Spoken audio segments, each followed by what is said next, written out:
summer of 1921, Tulsa was the scene of one of the nation's worst race riots. For 12 hours, blacks and whites engaged in fierce house-to-house fighting. In the end, more than 1,000 were wounded and 36 killed.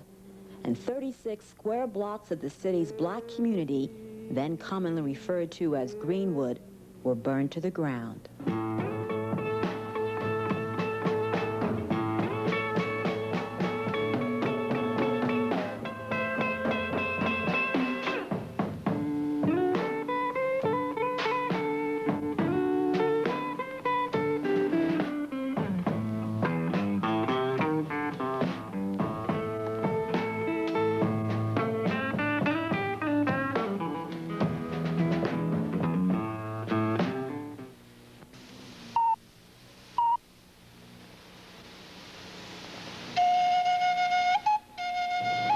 The first blacks came to Oklahoma with the 5 civilized tribes along the Trail of Tears. The Choctaws, Chickasaws, Cherokees, Creeks, and Seminoles had great plantations and slaves in the southeastern United States. But in the 1830s, President Andrew Jackson bowed to the pressure of white landowners and moved the Indians off their land to a new area which became known as Indian Territory. Following the Civil War, Indians who fought for the Confederacy freed their slaves, made them members of their tribe, gave them land, and treated them as equals. For many blacks, Oklahoma was the promised land.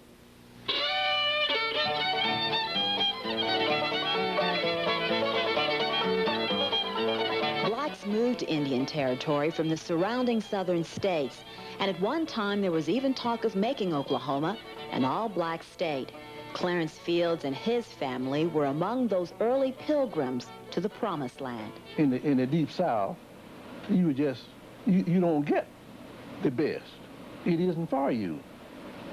And I grew up there. I knew that. And now we came to Oklahoma for freedom. But in 1907, that all changed.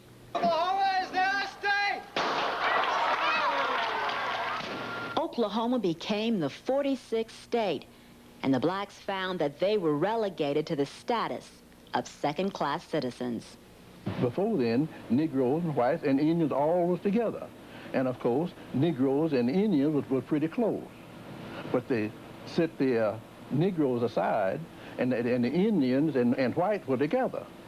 And that separated the Negro from the Indians, because Negroes and Indians were intermarried, and they cut that out to keep Negro getting those lands. And of course, I've thought so many times how happy we are that Oklahoma, the statehood, it became a state in 1907. And I think, but just how much the Negroes lost when it became a state. It was born out of a Creek Indian settlement known as Tulsa Town. It was originally inhabited by Creek Indians and their former slaves. The first white settlers didn't begin arriving in northeastern Oklahoma until the 1880s. But from that time until the 1920s, the population of Oklahoma increased 750%, making it one of the fastest growing states in the Union. Tulsa shared in that growth with a population explosion. The reason for that rapid growth? Oil. Don't let your deal go down. Don't let your deal go down. Don't let your deal go down. For my last gold dollar is gone. A contemporary writer said the story of Tulsa is the story of oil. In 1901, black gold was discovered in Red Fork, Indian Territory, just across the Arkansas River from Tulsa. Oil derricks began to spring like prairie weeds from the Red Fork fields. The oil boom was on. In 1905, the Ida Glen No. 1 came gushing in near Sapulpa, just 14 miles from Tulsa. That oil field became known as the Glen Pool and would be one of the richest oil discoveries in state history. Overnight, Tulsa seemed to grow from a sleepy Indian settlement into a bawdy, brawling oil boomtown. Tulsa was a rags-to-riches city where fortunes were literally made overnight. The distribution of this wealth, however, was not altogether equal.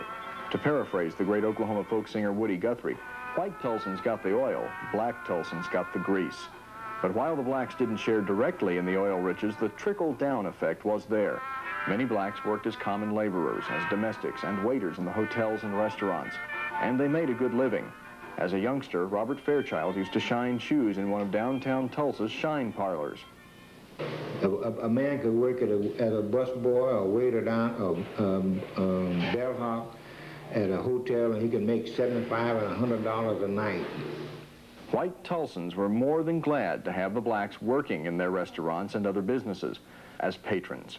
So the business district of Greenwood, located at the intersection of Greenwood and Archer, and named after Greenwood, Mississippi, grew up to service the blacks.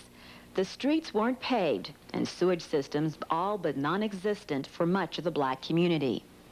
We had our own business, and we had our own theater and grocery stores and drug stores, had business of all kinds, because we were not allowed to purchase things in downtown.